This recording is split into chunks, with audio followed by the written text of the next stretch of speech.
আসসালামু আলাইকুম। HSC 25 batch তোমাদেরকে আরেকটা one shot chemistry one shot সিকিউতে তোমাদেরকে স্বাগতম জানাচ্ছি।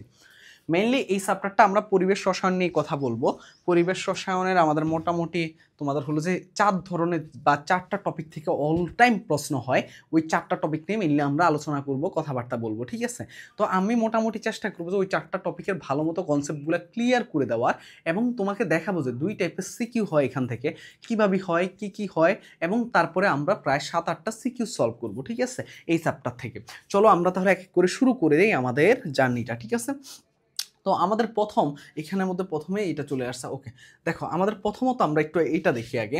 এখানের মধ্যে কি কি জিনিস দেখো, পরিবেশ রসায়ন চ্যাপ্টারটা আমি প্রথমে কি বলছিলাম যে এখান থেকে কয় ধরনের, এখান থেকে মোটামুটি 4টা টপিক থেকে ম্যাক্সিমাম টাইমে প্রশ্ন হয়। তো এই চ্যাপ্টারটা থেকে তোমাকে 2টা সিকিউ আসবে, তার মানে তুমি এই চ্যাপ্টার থেকে 20 মার্ক কমন পাচ্ছ। যদি এই চ্যাপ্টারটা একটু ভালো মতো পড়ো, জাস্ট দুই একটা ব্যাখ্যা আছে, এই ব্যাখ্যাগুলোর বাইরে আর সবগুলো হলো ফুল মার্ক পাওয়ার মতো। তুমি ব্যাখ্যাগুলোতেও ভালো মার্ক পেতে পারবা যদি তুমি একটু ভালো মতো ভাইয়ের কথাগুলো শুনো আজকে, ঠিক আছে? তো এইখানের মধ্যে পরিবেশ রসায়ন থেকে দেখো গ্যাসের সূত্রসমূহ খুবই খুবই খুবই ইম্পর্টেন্ট একটা টপিক। এই গ্যাসের সূত্রসমূহ থেকে তোমাকে একটু ভালো মতো আয়ত্তে আনা লাগবে, কারণ গ্যাসের সূত্রসমূহ থেকে তোমার কি আসে বলো তো, পরীক্ষায় প্রশ্ন হবে। এরপরে দেখো ভাইয়া মিশ্রণের মোট চাপ, মিশ্রণের মোট চাপ থেকেও পরীক্ষায় প্রশ্ন হয়। এটাও আমাদের খুব ভালো মতো কি করতে হবে, আয়ত্তে আনা লাগবে। তার মানে কি গ্যাসের সূত্রসমূহ আর একটা কি মিশ্রণের মোট চাপ, এই দুইটা টপিক খুবই খুবই খুবই ইম্পর্টেন্ট। এরপরে হলো যে আমাদের গ্যাসের ব্যাপন হার, গ্যাসের ব্যাপন হারটাও খুবই ইম্পর্টেন্ট, কারণ কি গ্যাসের ব্যাপন হারটা আমাদেরকে কি করতে হয় বলতো ভাইয়া, ম্যাক্সিমাম টাইমে গয়ের জন্য। এখন এখানে আসলে এগুলো কিসের জন্য পরীক্ষা আসে ভাইয়া, গ্যাসের সূত্রসমূহ গতে আসে, গ্যাসের মিশ্রণের মোট চাপ গতে আসে, ব্যাপন হার কিসে আসে, ঘতে আসে। এইগুলা হলো সব কি গয়ের প্রশ্ন। গ্যাসের কণার গতিশক্তি কিসে আসে, গতে আসে। এই যে বাস্তব গ্যাসসমূহ আদর্শ গ্যাসের ন্যায় আচরণ করে কখন, বিচ্যুতি কখন ঘটে, কেন ঘটে, এইটা টপিকটা থেকে তোমার ঘতে আসবে। আর মাঝে মাঝে অম্ল ক্ষারক থেকে ঘতে আসে, এই অম্ল ক্ষারকের পাশাপাশি অ্যাসিড বৃষ্টি কিছু জিনিস আসে। তো মেইনলি ঘতে এই দুইটা ব্যাখ্যামূলক জিনিস আসে।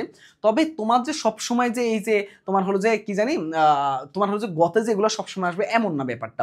তোমার হলো যে এমনও আসে যে ব্যাপন হারটা তোমার ঘ প্রায় টাইমে আসে, মানে ঘতেও আসতে পারে। তারপর হলো যে মিশ্রণের মোট চাপ, এটাও ঘতে আসতে পারে। তার মানে কি দেখো, কোনো কোনো প্রশ্ন এখান থেকে এই যে 1 2 3 4 এখান থেকে কোনো কোনো প্রশ্ন তোমার ঘতে আসবে। আর এইখান থেকে দেখো 1টা 2টা 3টা 4টা 5টা 6টা, যেহেতু 6টা টপিক, তুমি বুঝতেই পারতেছ তোমার গতে 2টা টপিক আর ঘতে 2টা টপিক, মানে 2টা সিকিউ থেকে 4টা টপিক আসা লাগবে। তার মানে এখান থেকে ধরো গ্যাসের সূত্রসমূহ থেকে আসলো আর ব্যাপন হাত থেকে আসলো, আবার দেখবে গ্যাসের কণার গতিশক্তি থেকে আসলো, মানে বাস্তব গ্যাসসমূহ আদর্শ গ্যাসের নিয়ে আচরণ করে এখান থেকে আসলো। মানে তুমি দেখবা যে আলটিমেটলি এই 6টা টপিকের মধ্যেই তোমার ঘুরে ফিরে 2টা সিকিউর ঘ আসতেছে। তার মানে তুমি যদি এই 6টা টপিক, মানে মেইনলি 4টা টপিক, মেইনলি কোন 4টা টপিক দেখো, গ্যাসের সূত্রসমূহ, মিশ্রণের মোট চাপ, ব্যাপন হার, এবং আরেকটা কি বলতো ভাইয়া, বাস্তব গ্যাসসমূহ আদর্শ গ্যাসের ন্যায় আচরণ করে। এই হলো 4টা টপিক ম্যাক্সিমাম টাইমে আসে, এটাও আসে এইটাও আসে। তার জন্য আমরা এক্সট্রা করে আরো 2টা টপিক, মোট 6টা টপিক পড়লে আমার আর এই চ্যাপ্টারে কিচ্ছু বাকি থাকতেছে না। তো আমি ইনশাল্লাহ আজকের ক্লাসটার মধ্যে আমি 1 2 3 4 এই 4টা টপিক আমি তোমাদেরকে ইনশাল্লাহ শেষ করাবো। 1 2 3 4, এই যে 1 2 3 4 এই 4টা টপিক। আর বাকি এই যে ব্যাখ্যামূলক টপিক যেই 2টা আছে, ইনশাল্লাহ এগুলো আমরা পার্ট 2তে আমরা দেখাবো। তো ইনশাল্লাহ পার্ট 1টা তুমি যদি ভালো মতো করো, তুমি মোটামুটি এখান থেকে মোটামুটি 1.5টা সিকিউর অ্যান্সার করতে পারবা। এর এখান থেকে তোমাকে একটা আসবে। তো তোমরা যদি এই একটা আসবে, এবং পাশাপাশি তো বুঝতেই পারতেছো যখন সিকিউ করাবো তখন ভালো মতো বুঝে যাবা যে আরেকটা সিকিউ কি টাইপের হবে। তার মানে কি জাস্ট এই টপিকগুলো পড়ে তুমি 2টা সিকিউ ইনশাল্লাহ নিশ্চিন্তে কমন পাচ্ছ। তবে আজকের ক্লাসটা একটু বেশি ইম্পর্টেন্ট। তারপরে এই যে 2টা পার্ট থাকবে, ওই 2টা পার্ট থেকেও 10 মার্ক কিন্তু তোমাকে কিন্তু ঘুরে ফিরে যখন আমি সিকিউ করাবো 10 মার্ক চলে আসবে। তার মানে বুঝতে পারতেছো 2টা ক্লাসে খুব খুব গুরুত্বপূর্ণ থাকবে, পার্ট 1 আর পার্ট 2। তো পার্ট 1 এর মধ্যে সর্বপ্রথম যেটা শিখছিলাম গ্যাসের সূত্রসমূহ, আমি এই গ্যাসের সূত্রসমূহ নিয়ে তোমাদেরকে, তোমরা হয়তো আমার ফিজিক্সের আদর্শ গ্যাস চ্যাপ্টারটার নাম শুনছিলা, তাই না? আদর্শ গ্যাসের মধ্যে আমি একটা পার্ট পড়িয়েছিলাম। ওই একটা পার্টের মধ্যে আমি মোটামুটি তোমাদেরকে অনেকগুলা জিনিস ক্লিয়ার করছিলাম। কিন্তু ওইখানে আরেকটা পার্ট ছিল কি, তোমার হলো যে এই যে গ্যাসের সূত্রসমূহ বিভিন্ন জিনিসগুলা, তো ওই পার্টটুকু কি করি নাই, আমার শেষ করানো হয়নি তোমাদেরকে, যারা তোমরা আমার ফ্রি ক্লাসগুলো করতেছিলে। তো ওই পার্টটুকু কিন্তু এখানে যদি এই পার্টটুকু পড়ো, তাহলে কিছুটা হলো তোমরা মিল বন্ধন পাবা এবং কিছুটা হলো ক্লিয়ার হবা, ঠিক আছে, যতটুকু সম্ভব হয়, ঠিক আছে।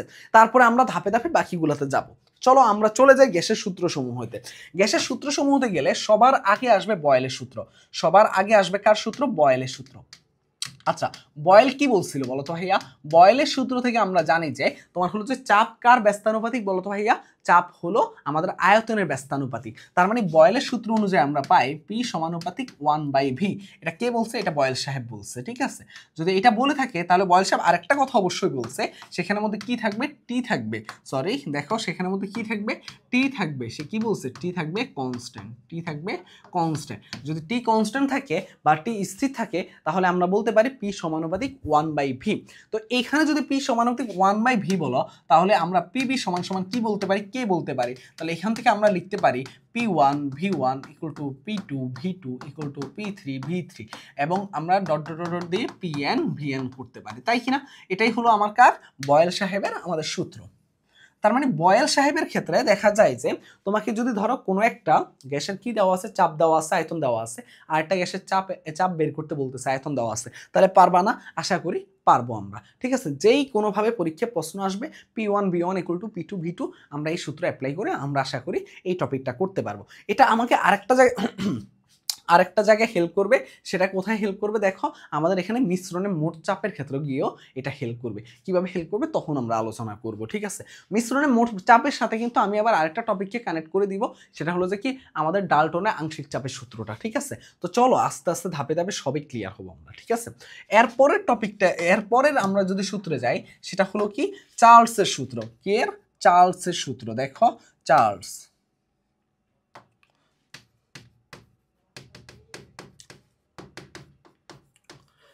সাহেব কি বলছিল বলো তো ভাইয়া? চার্লস সাহেব বলছিল যে আমাদের আয়তনের সাথে কিসের সম্পর্ক? তাপমাত্রার সম্পর্ক। মানে সে বলছিল যে আয়তনের সাথে কার সম্পর্ক? তাপমাত্রার সম্পর্ক, ঠিক আছে? চার্লস বলছিল কি আয়তনের সাথে তাপমাত্রার সম্পর্ক। যখন চার্লস এটা বলছিল, তার মানে তোমরা বুঝতেই পারতেছো এখানে কে কনস্ট্যান্ট থাকবে বলো তো ভাইয়া? পি কনস্ট্যান্ট থাকবে। কে কনস্ট্যান্ট থাকবে? পি কনস্ট্যান্ট থাকবে। যদি এটা হয় তাহলে আমরা কি বলতে পারি? দেখো তো ভাইয়া, V/T ইকুয়াল টু কি বলতে পারি? কে বলতে পারি। তার মানে এটা যদি হয় আমরা এখান থেকে এটা বলতে পারি যে V1/T1 ইকুয়াল টু V2/T2।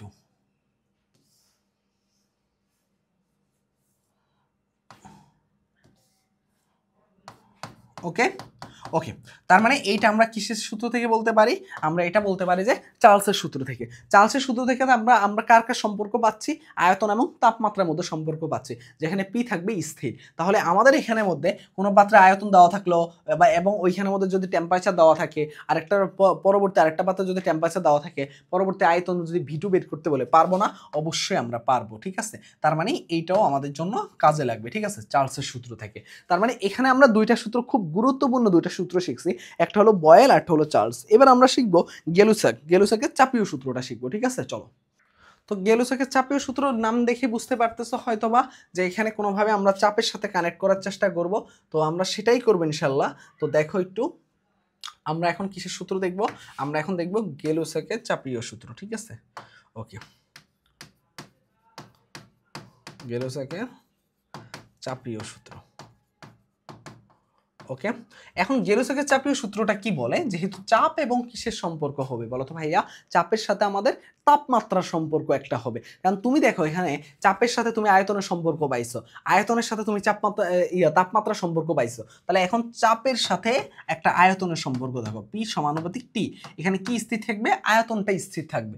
যদি থাকে তাহলে তুমি আমাকে বলো ভাইয়া P/T ইকুয়াল টু আমরা কি বলতে পারি? কে বলতে পারি? যেখান থেকে আমরা লিখতে পারি P1/T1 ইকুয়াল টু P2/T2। এটা আমাদের অনেক বেশি হেল্প করবে কোথায় বলো তো ভাইয়া?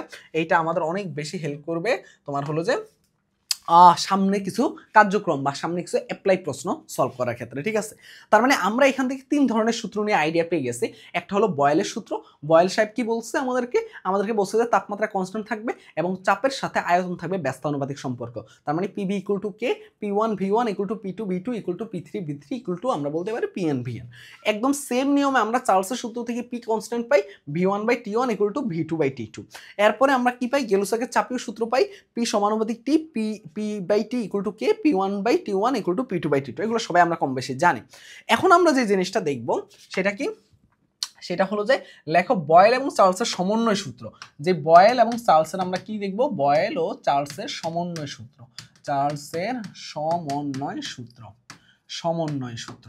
আচ্ছা, বয়েল এবং চার্লসের সমন্বয় সূত্রটা কি বলো তো ভাইয়া? বয়েলের সূত্রটা কি ছিল? বয়েল সাহেব আমাদেরকে বলছিল যে P1V1 ইকুয়াল টু P2V2, তাই কিনা?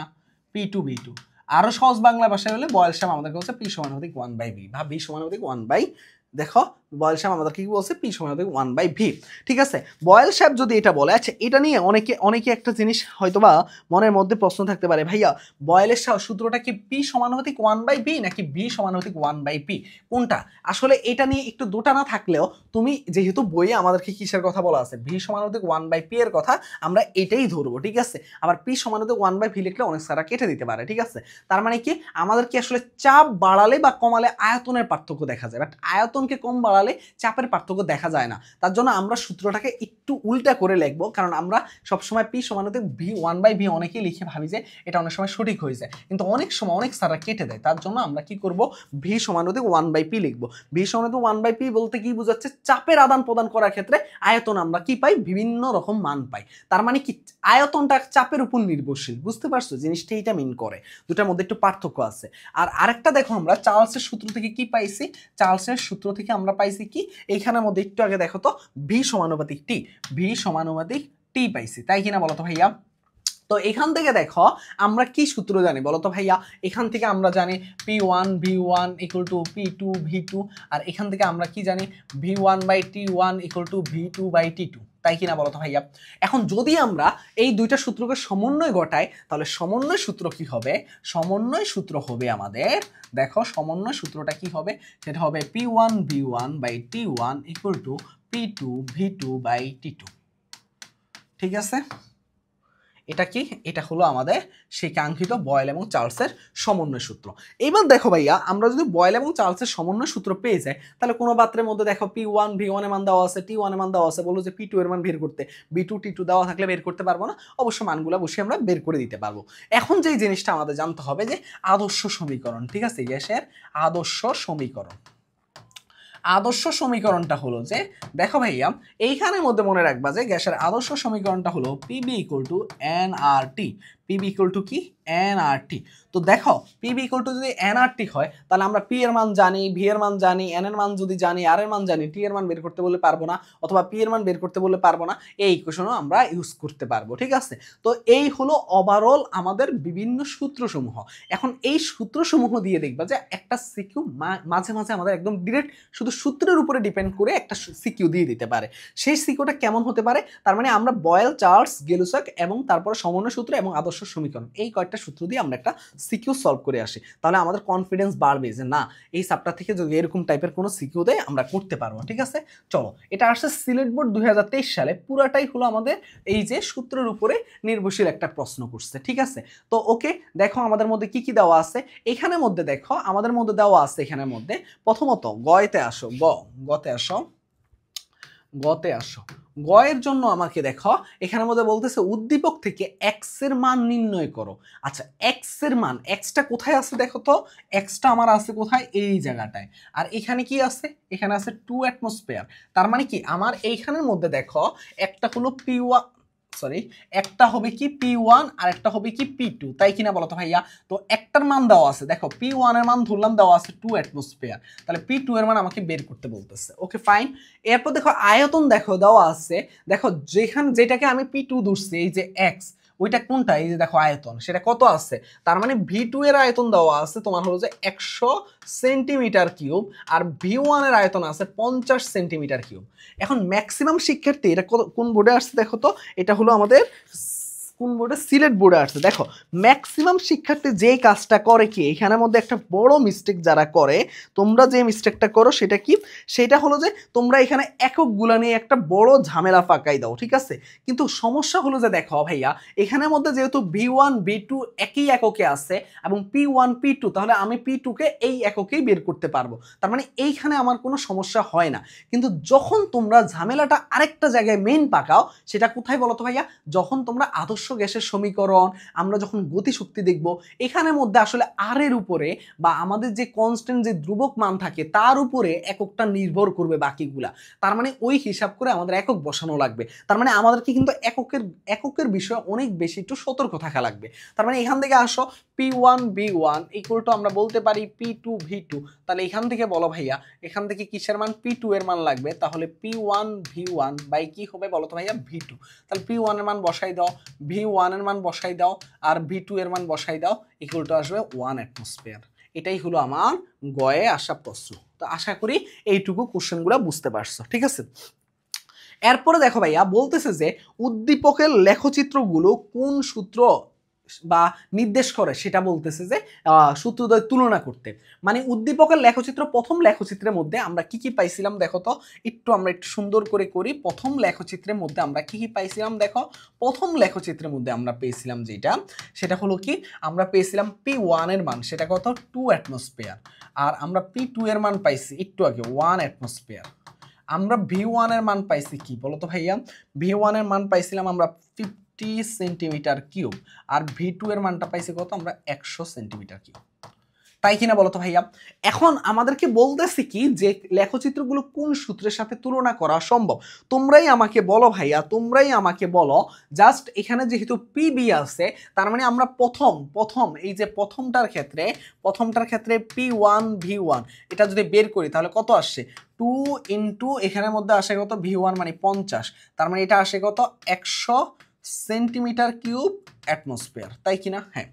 আবার দ্বিতীয়টার ক্ষেত্রে দেখো আমরা কি করতে পারি, P2 V2, তার মানে কি আসতেছে বলো তো ভাইয়া? এখানে আসতেছে P2 এর মান 1 আর V2 এর মান 100, তার মানে আমরা এখানে বলতে পারি 100 সেন্টিমিটার কিউব অ্যাটমসফিয়ার।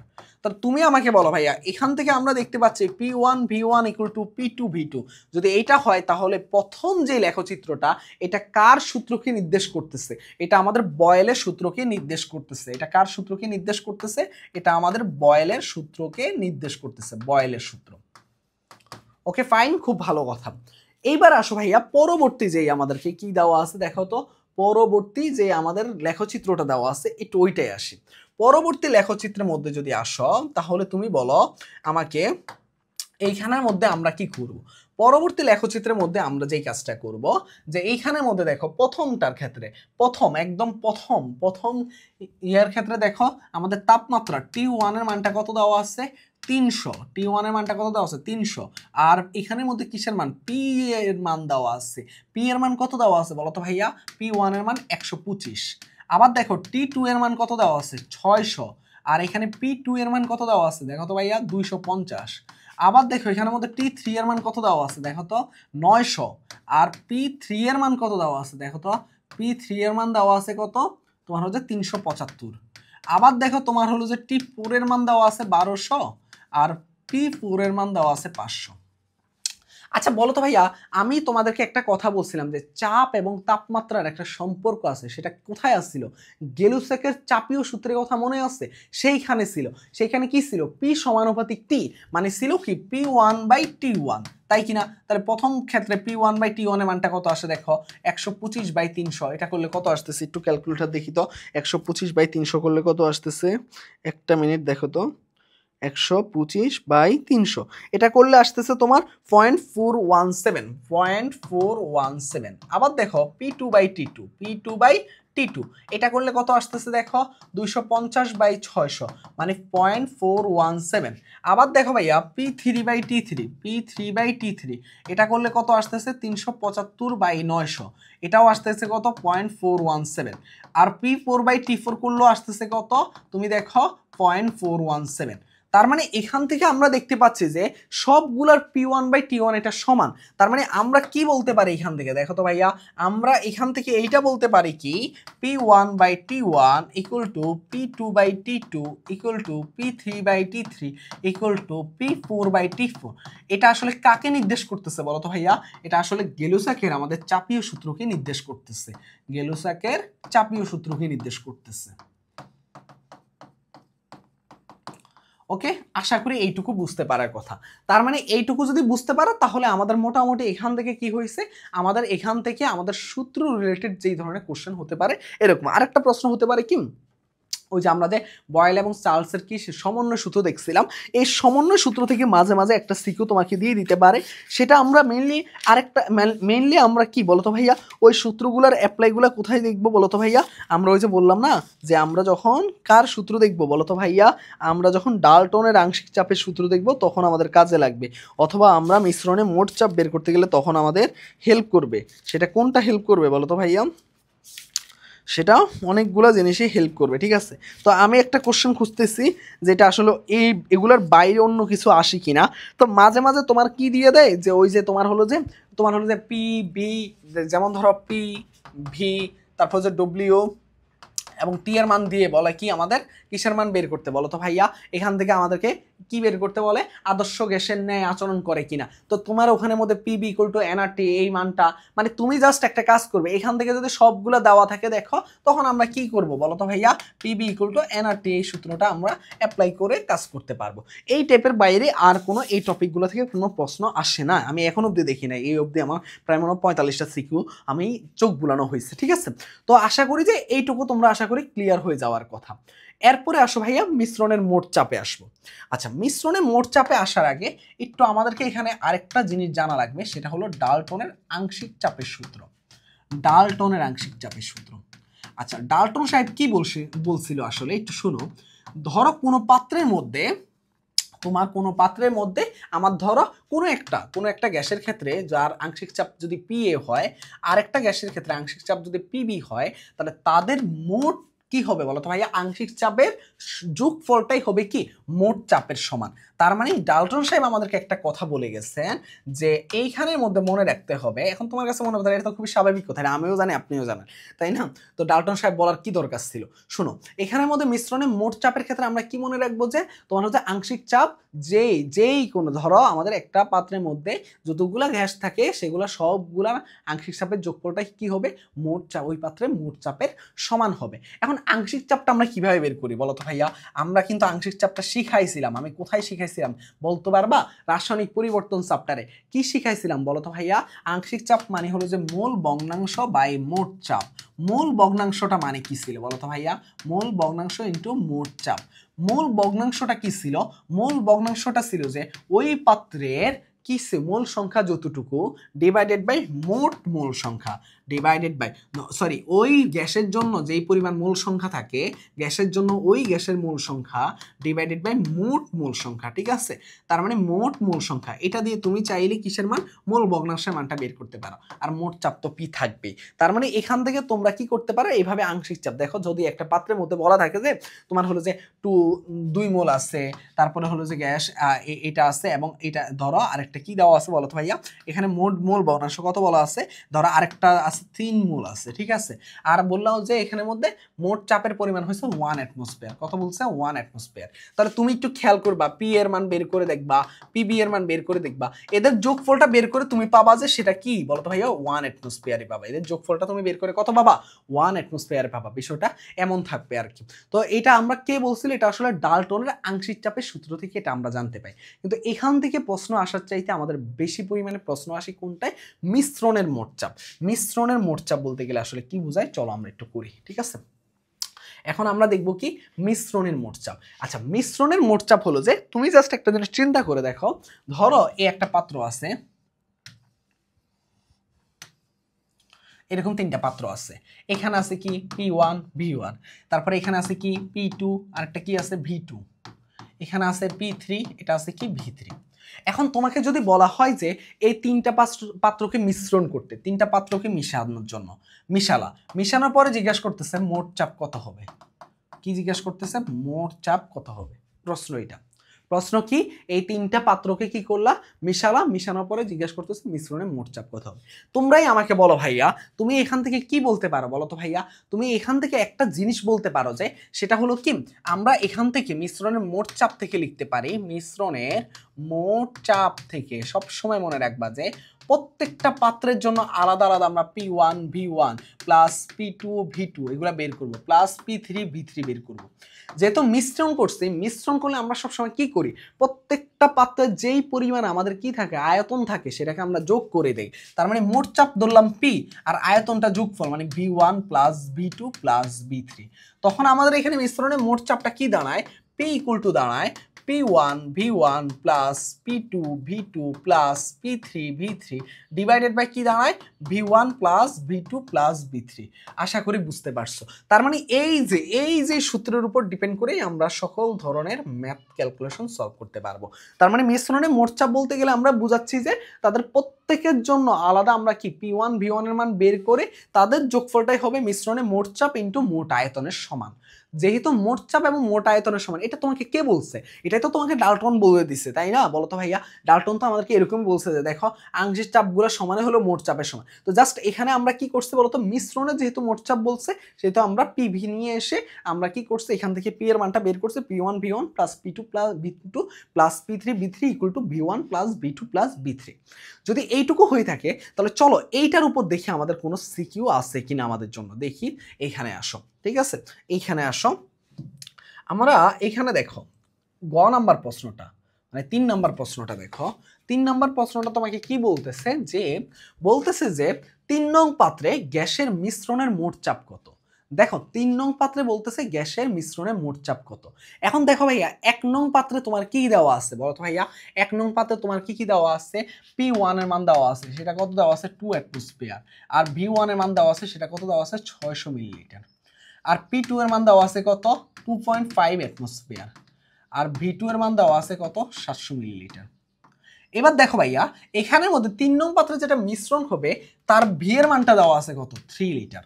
এখন জিজ্ঞেস করছে যে পি এর মান কত। আচ্ছা তুমি আমাকে বলো ভাইয়া, আমরা একটু আগে শিখলাম না P1 V1 plus P2 V2 equal to আমরা কি বলতে পারি বলো তো ভাইয়া, পিভি। কিন্তু এখানের মধ্যে যেহেতু এটা লিটারে আছে, আমরা বাকিগুলোকেও কি করতে হবে বলো তো ভাইয়া, আমরা লিটারে কনভার্ট করে নিব। লিটারে কনভার্ট করে নিলে দেখো এখানের মধ্যে দেখি এইখানে 600 মিলিলিটার, এখানে দেখো আমরা জাস্ট লিটারে কনভার্ট করলে দেখো একটা একটা করে লিটারে আমরা কনভার্ট করতে থাকবো শুধু।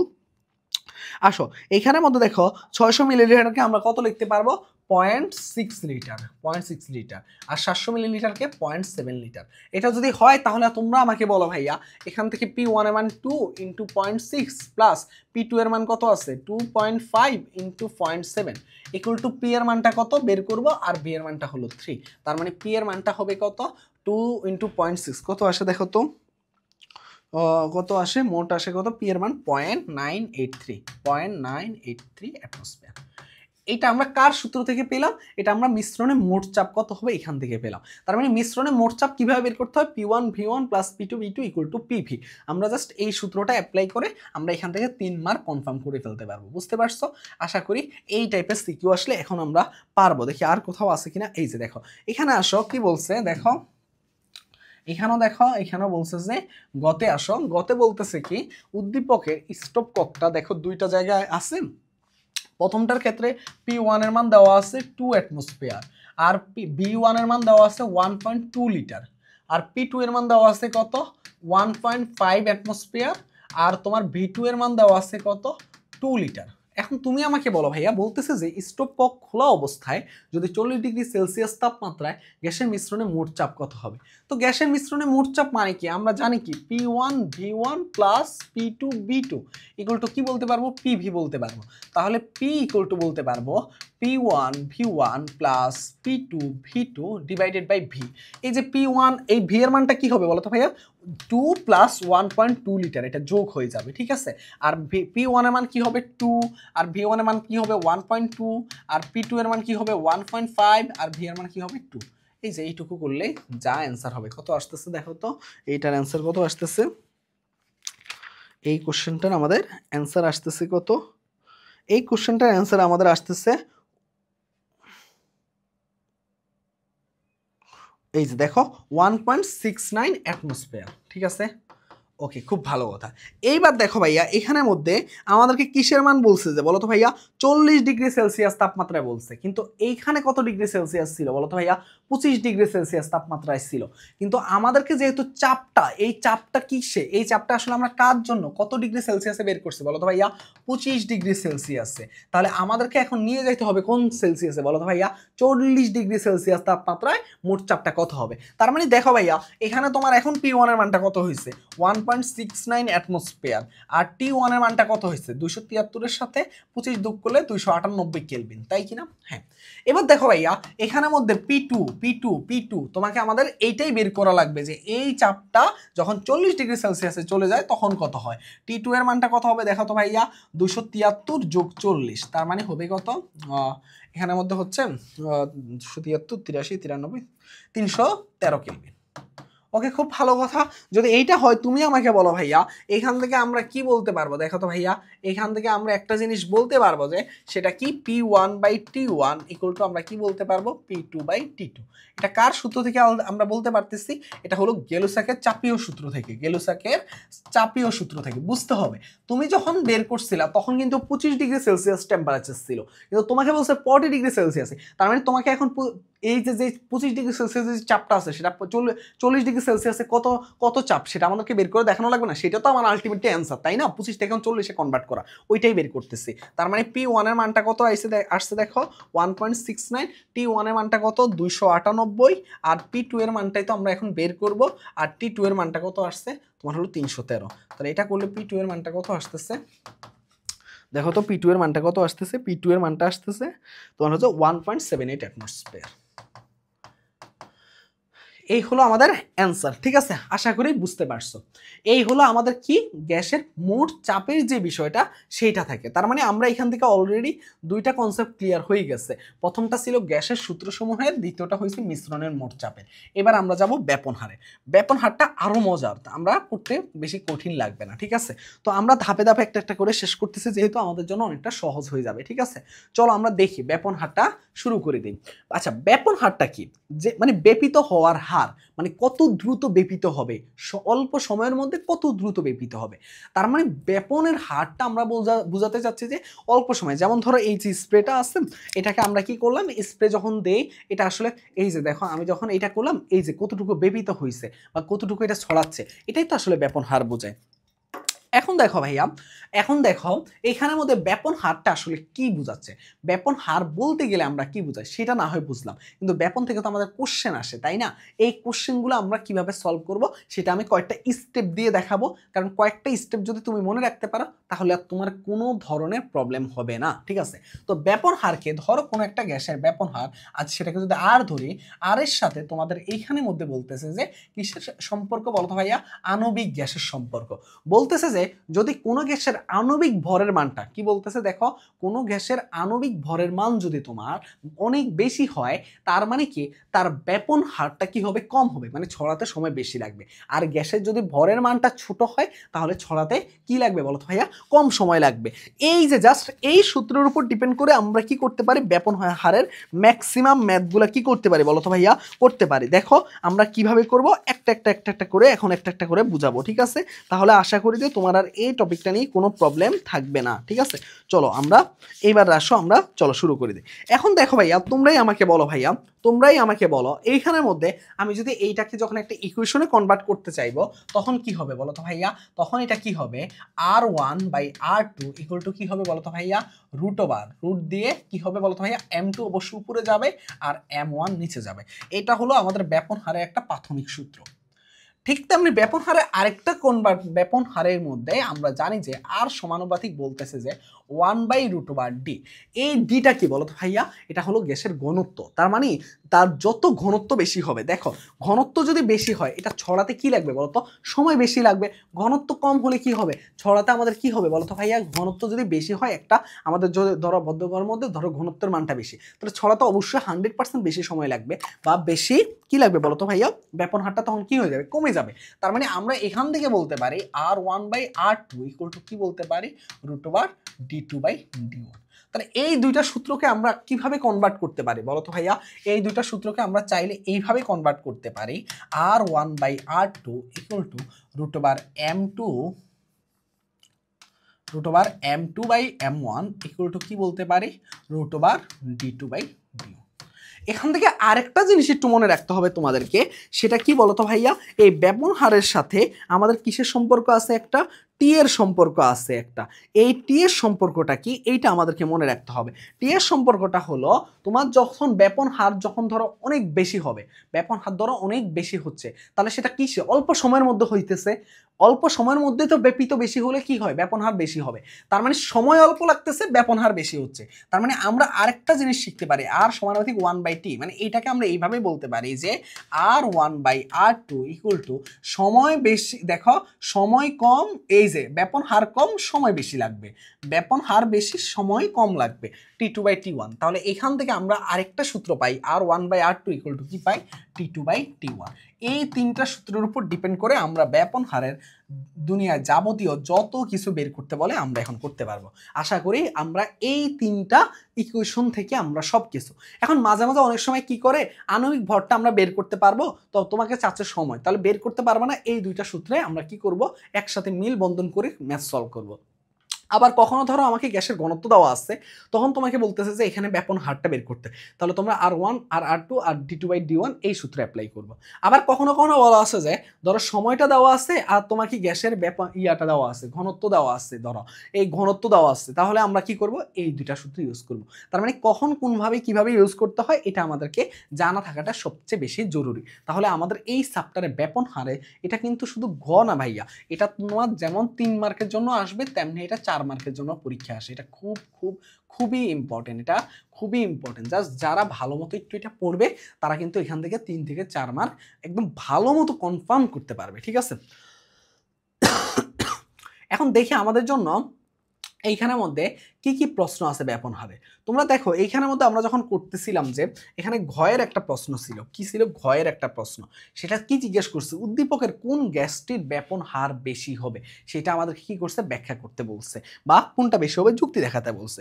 খুব সহজভাবে আমি স্টেপ বাই স্টেপ বলবো, তাহলে করতে সুবিধা হবে তোমাদের। ওকে, তো এখানে আসলে তোমাকে বোঝা লাগবে যে ধরো এখানে দেখো কি কি দেওয়া আছে, এখানে বলা আছে এ গ্যাস, আবার দেওয়া আছে দেখো বি গ্যাস। এখন তোমাকে এইটুকু জানা লাগবে যে আসলে যদি কোনো গ্যাস না দেওয়া থাকে তার মানে গ্যাসের আমাকে আণবিক ভরটা বের করা লাগবে, অন্যান্য ডাটা দিয়ে আমাকে কি করা লাগবে, অন্যান্য ডাটা থেকে আমাকে আণবিক ভরটা আমাকে কি করা লাগবে, বের করা লাগবে। যদি এমন বলা থাকতো যে এটা হলো নাইট্রোজেন গ্যাস আর এটা হলো অক্সিজেন গ্যাস, তাহলে তো আণবিক ভর তুমি মুখে মুখে হিসাব করে ফেলতে পারতা, বা এটা হচ্ছে মিথেন, এটা হচ্ছে অ্যামোনিয়া বলে দিচ্ছে। তার মানে তখন তুমি মিথেন আর অ্যামোনিয়ার আণবিক ভরটা বের করে তখন তুমি ইজিলি তুমি হলো যে ব্যাপন হারটা তুলনা করতে পারতে। কিন্তু যখন তোমাকে বলা নাই তার মানে তোমাকে আণবিক ভরটা বের করতে হবে। এখন আণবিক ভরটা বের করার জন্য তোমাকে এখানে কি কি ডাটা দেওয়া আছে দেখো, এই গ্যাসের ক্ষেত্রে যে ডাটাটা দেওয়া আছে সেটা দেওয়া আছে কি 600 মিলিলিটার। তো এটাকে দেখো ভাইয়া এখানের মধ্যে কি কি, আচ্ছা একটু একটা একটা করে দেখি। V1 দেওয়া আছে, তারপর দেখো V2 দেওয়া আছে কত, সরি P1 দেওয়া আছে কত, P1 দেওয়া আছে তোমাকে 2 অ্যাটমসফিয়ার, 2 অ্যাটমসফিয়ার। তারপরে কি দেওয়া আছে দেখো তো ভাইয়া, তোমার এখানে দেওয়া আছে যে এখানের মধ্যে কি দেওয়া আছে, কি দেওয়া আছে দেখো তো, এখানের মধ্যে আর কি 25 ডিগ্রি সেলসিয়াস টেম্পারেচার দেওয়া আছে। সেটা কত দেওয়া আছে, 25 ডিগ্রি সেলসিয়াস মানে 298 কেলভিন। এখন ভাইয়া দেখো আমরা এখানের মধ্যে এটা আছে অ্যাটমসফিয়ারে আর এটা আছে মিলিলিটার, এটা যদি আমরা লিটারে নেই, লিটারে নিলে এটা কি হবে, V1 ইকুয়াল টু হবে 0.6 লিটার। মনে রাখবা যে লিটার অ্যাটমসফিয়ারের ক্ষেত্রে আর এর মানটা হয় 0.0821। এটা কি litre atmosphere mole per kelvin, ঠিক আছে, মোল পার কেলভিন। ওকে, এইটা যদি হয় তাহলে তুমি আমাকে বলো ভাইয়া এখান থেকে এই গ্যাসের ক্ষেত্রে আমরা কি জানি, PV ইকুয়াল টু nRT জানি।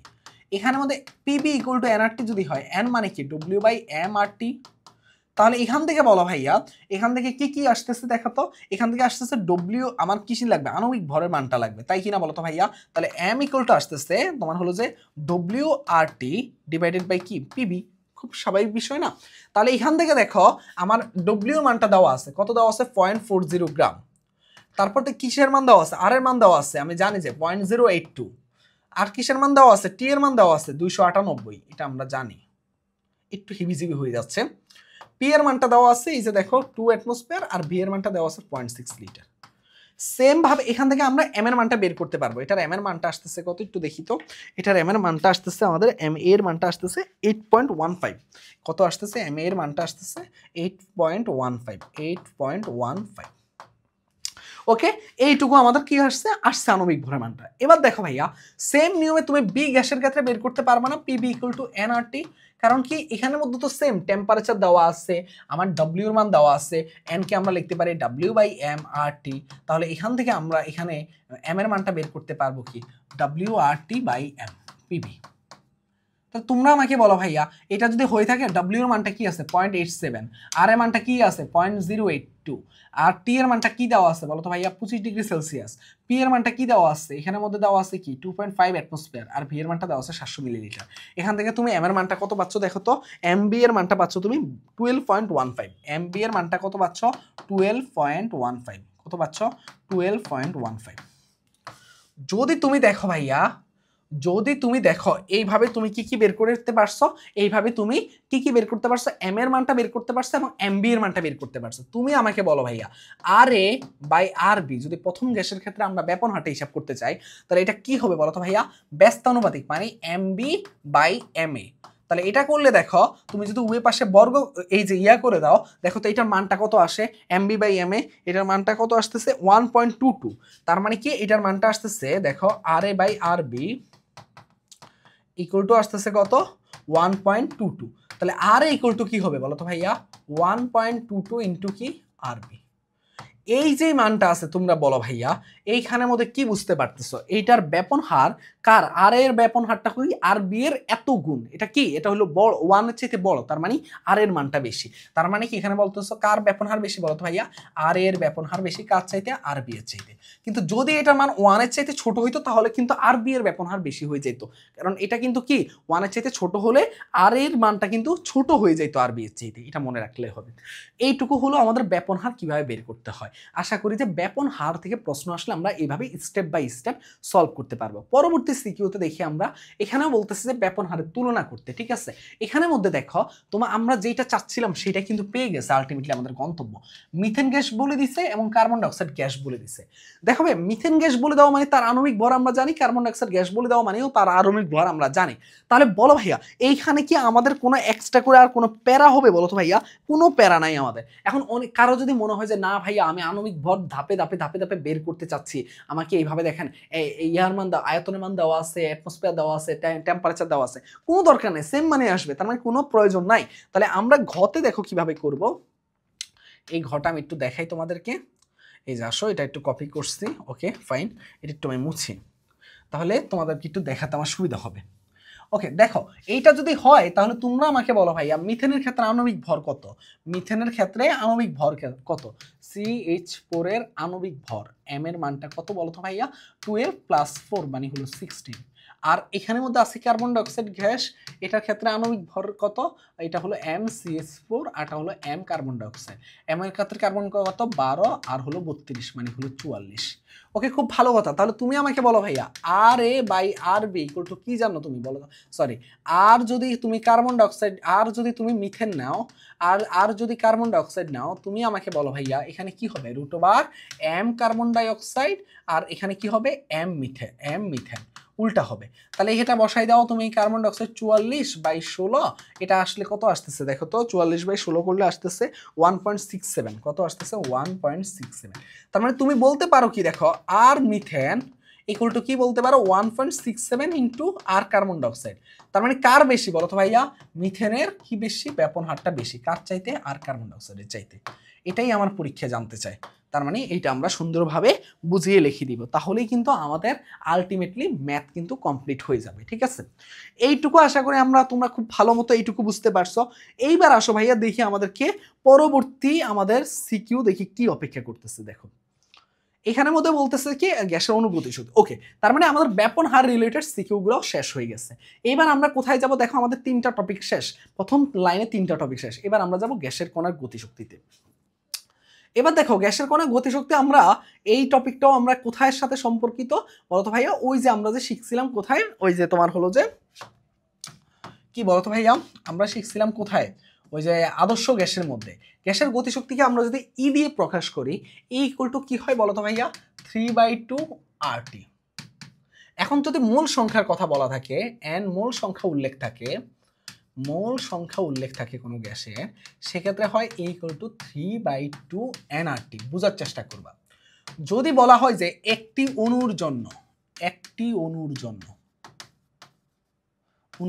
তখন মনে রাখবা যে 3RT divided by 2 Na। Na মানে কি, অ্যাভোগাড্রো সংখ্যা।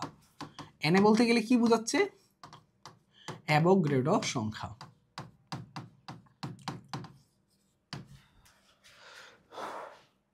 এরপরে আসো, এখানে কি একটা অণুর জন্য তুমি পাইছো।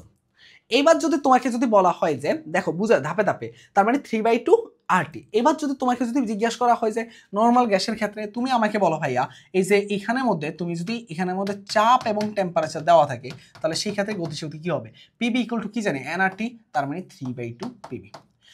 এই হলো আমাদের আলটিমেটলি আমাদের কয়টা সূত্র বলো তো ভাইয়া, আলটিমেটলি আমাদের গতিশক্তির এই হলো তোমার হলো 3টা সূত্র। আশা করি বুঝতে পারছো, আশা করি কোনো সমস্যা নাই। এইটুকু তোমরা বুঝতে পারার কথা, এর চাইতে কঠিন মানে সহজ জিনিস আর মনে হয় না হয়। তার মানে আমরা গ্যাসের গতিশক্তি থেকে আমাদের যেই টাইপের প্রশ্নগুলো হবে, আমরা মোটামুটি সব ধরনের গুলাই অ্যান্সার করতে পারবো। এখান থেকে আরেকটা জিনিস একটু দেখে রাখো, এখান থেকে আমরা 3/2 এটাকে কি লিখতে পারি, W/m/RT লিখতে পারি। মানে মূল সংখ্যাকে আমরা কিন্তু এখানে পরিমাণগত রসায়নে শিখছি, মূল সংখ্যাকে আমরা যতভাবে যত কিছুতে আমরা কনভার্ট করতে পারি তাই হবে অ্যান্সার। ঠিক আছে, তাই হবে ম্যাথ। ওকে, চলো আমাদের এখানের মধ্যে একটা কোশ্চেন নেই আমি, তাহলে তোমরা বুঝতে পারবা যে একটু দেখি আমরা একটা প্রশ্ন নিয়ে তারপর আমরা সিকিউতে যাচ্ছি। প্রশ্নটা বলতেছে যে 298 কেলভিন তাপমাত্রায় কি বলতেছে, দেখো তাপমাত্রায় বলতেছে যে একটি কার্বন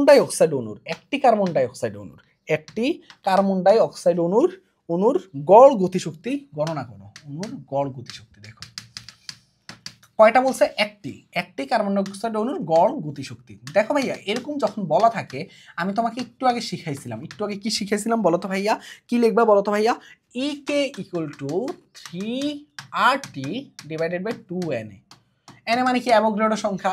এইখানের মধ্যে মনে রাখবা যে তোমার এইখানের মধ্যে আমার কি গতিশক্তির একক কি, জুল।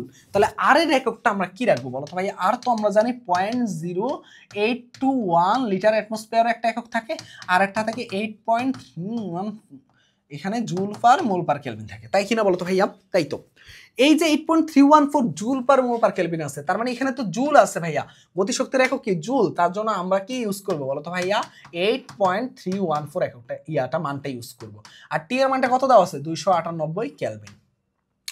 এরপরে দেখো ভাইয়া এখানের মধ্যে কি দেওয়া আছে 2, আর n এর মানটা কত 6.02 ইন্টু 10⁻23। এটা ক্যালকুলেশন করলে যা অ্যান্সার হবে তাই হলো আমাদের কি বলতো ভাইয়া, সেই পরিমাণে আমাদের কি আসবে বলতো ভাইয়া, এই গড় গতিশক্তি আসবে, কত আসছে বলতো ভাইয়া, 6.17 into 10⁻21 joule per molecule. Okay fine, এইটুকু হলো কি আমাদের যেই কোনো একটা অণুর ক্ষেত্রে। যদি আমাকে প্রশ্নটা এমন করতো যে দেখো 25 ডিগ্রি সেলসিয়াস তাপমাত্রায়, একটু দেখো এখান থেকে অনেকগুলো জিনিস একটু ক্লিয়ার করে দিলে তোমাদের জন্য সুবিধা হবে। 25 ডিগ্রি সেলসিয়াস তাপমাত্রায় 1 গ্রাম কার্বন ডাইঅক্সাইড অণুর, এবার কি বলছে 1 গ্রাম কার্বন ডাইঅক্সাইড অণুর, কি বলছে দেখো 1 গ্রাম কার্বন ডাইঅক্সাইড অণুর গতিশক্তি কত বলো তো ভাই, এইটা কিভাবে করবা, তো তোমরা তো জানো এই কি ইকুয়াল টু কি বলতো ভাইয়া, 3/2 nRT। এখানে তো আর কি একটা বলে নাই, যাই আমরা অ্যাভোগাড্রো দিয়ে ভাগ করব। 3 দেখো 3/2, n মানে কি বলতো ভাইয়া 1 W, আর কার্বন ডাইঅক্সাইড মানে কি বলতো ভাইয়া 44, আর আর এর মান কত আছে বলতো ভাইয়া, আর এর মান হচ্ছে সেম 8.314, আর টি এর মানটা কত আছে 298। তার মানে এটা ক্যালকুলেশন করলে কত আসতেছে দেখো কিভাবে, ওই যে W/m বসাইছে, m মানে আণবিক ভর, এটা ক্যালকুলেশন করলে আসতেছে কত, এটা ক্যালকুলেশন করলে আসতেছে 84.46 জুল। এই হলো আমাদের কি, এই হলো আমাদের গতিশক্তি রিলেটেড কোশ্চেন আসবে। দেখি আমাদের সিকিউ থেকে আসলে এই টাইপের কোশ্চেন হয় কিনা।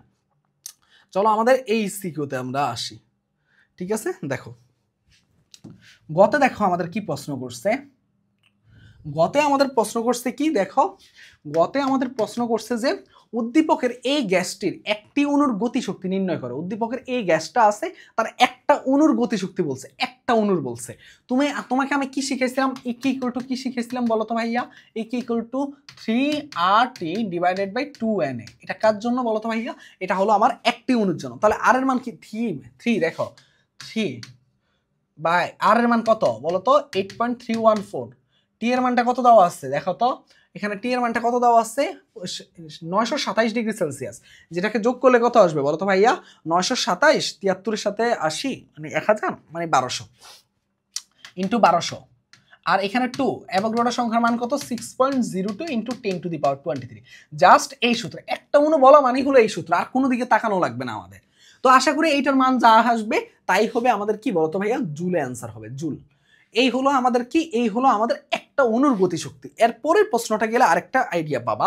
দেখো কি বলছে, দেখো যেই দুইটা উদাহরণ করাইছে সেম টাইপের প্রশ্ন। বলছে 27 ডিগ্রি সেলসিয়াস তাপমাত্রায়, কি বলতেছে যে দেখো গ নাম্বারটা বলতেছে 27 ডিগ্রি সেলসিয়াস তাপমাত্রায়, তার মানে 27 ডিগ্রিকে আমরা ক্যালভিনে নিলে কি হবে দেখো, এটা করলে আসবে 300 ক্যালভিন। খুব ভালো কথা। বলছে বি গ্যাসটির গতিশক্তি নির্ণয় করতে। এখন বি গ্যাসটা কত আছে 11 গ্রাম আছে। এখন তোমার দিকে একটু খেয়াল করে দেখো, তুমি একটু খেয়াল করে দেখো, একটা ধাপে ধাপে চিন্তা করে দেখো আমার কি কি লাগবে বলো তো ভাইয়া, আমার গতিশক্তি নির্ণয় করা লাগবে কার জন্য, দেখো আমাদের হলো যে বি গ্যাসটার জন্য, তাই কিনা বলো তো ভাইয়া, হ্যাঁ বি গ্যাসটার জন্য আমাদের কি লাগবে গতিশক্তি নির্ণয় করতে বলছে। তাহলে আমাদের জন্য আমাদের কিন্তু কি আছে বলো তো ভাইয়া, বি গ্যাসটা কি বলো তো ভাইয়া, বি গ্যাসটা আমরা জানি কিনা বলো তো ভাইয়া, জানি কিনা, কিন্তু আমাদের এখানে তো একটা লেখা আছে দেখো, চুনা পাথর বিয়োজনের সৃষ্টি, বি গ্যাসটি কি চুনা পাথর বিয়োজনের সৃষ্টি হয়। চুনা পাথর কি ক্যালসিয়াম, এটা থেকে আমরা কি কি পাই ক্যালসিয়াম অক্সাইড পাই আর কার্বন অক্সাইড পাই।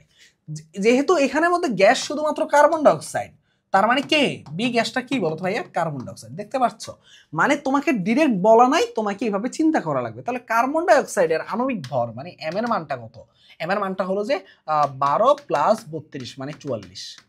আর তোমার এখানের মধ্যে দেখো ডব্লিউ এর মানটা দেওয়া আছে 11 গ্রাম। তো তোমাকে কি জিজ্ঞেস করছে যে ইকি ইকুয়াল টু কত, ইকি ইকুয়াল টু কি হবে বলো ভাইয়া 3/2 nRT, 3/2 n মানে কি W/m/RT, 3/2 W এর মান কত দেওয়া আছে 11/44, আর এর মান 8.314, আর টি এর মান হইছে 300 কেলভিন। এইটা ক্যালকুলেশন করলে যাই অ্যান্সার আসবে তা হলো অ্যান্সার। তো এই হলো আমাদের আলটিমেটলি গতিশক্তি নির্ণয় করার জন্য যে কোনো সিকিউতে প্রশ্ন আসলে আশা করি পারবো। ঠিক আছে, আশা করি পারবো। এখন এইখানে একটা প্রশ্ন আসে কি, তুমি দেখো এইখানে একটা প্রশ্ন আসছে যে গতে দেখো এখানের মধ্যে আসছে উদ্দীপকের গ্যাস দ্বয় পরস্পর কত দূরত্বে পরস্পর মিলিত হবে।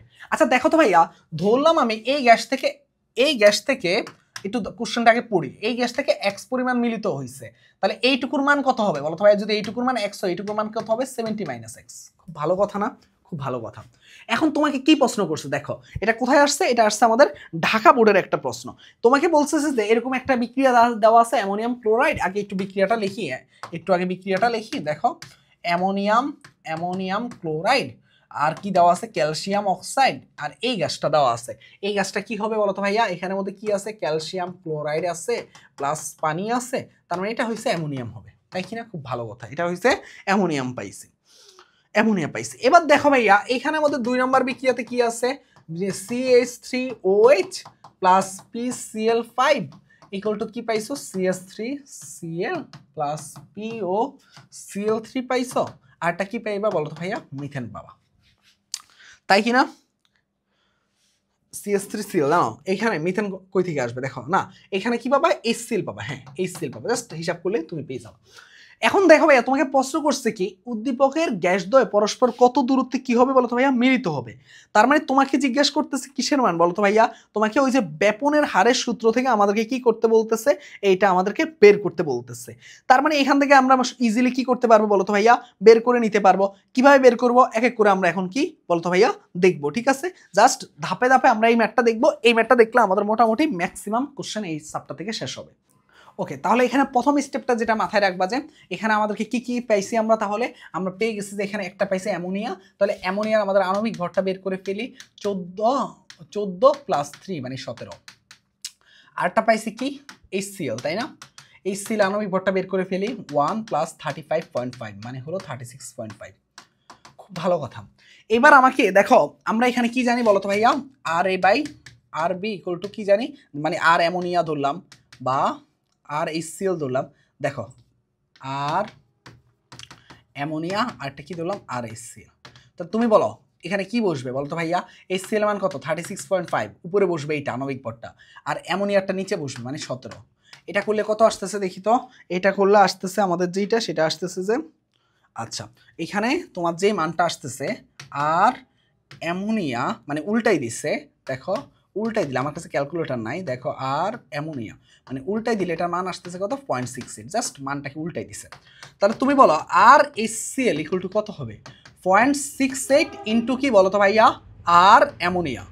এখন দেখো ভাইয়া এই যে অ্যামোনিয়াটা ছিল এই গ্যাসটা, সেটাকে আমি ধরে নিচ্ছি কোন দূরত্বে, এক্স দূরত্বে। তাহলে যদি এক্স দূরত্বে হয় তাহলে এটা কি হবে, এই যদি অ্যামোনিয়াটা এক্স দূরত্বে হয় ভাইয়া, তাহলে আর HClটা কি হবে বলো তো ভাইয়া, আর HClটা হবে 0.68x, তাই কিনা?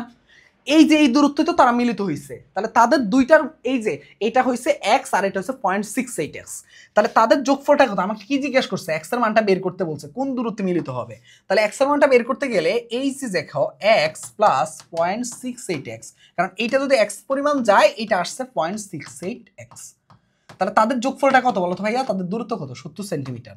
তাহলে এখান থেকে এক্স এর মানটা কত আসতেছে দেখি তো, এক্স এর মানটা যদি কমন নিয়ে নেই তাহলে আসতেছে কত 41.67 সেন্টিমিটার, 67 সেন্টিমিটার। তার মানে দেখো এই সেন্টিমিটারে গিয়ে মানে অ্যামোনিয়া গ্যাস থেকে 41.67 সেন্টিমিটার দূরে গিয়ে এরা মিলিত হচ্ছে।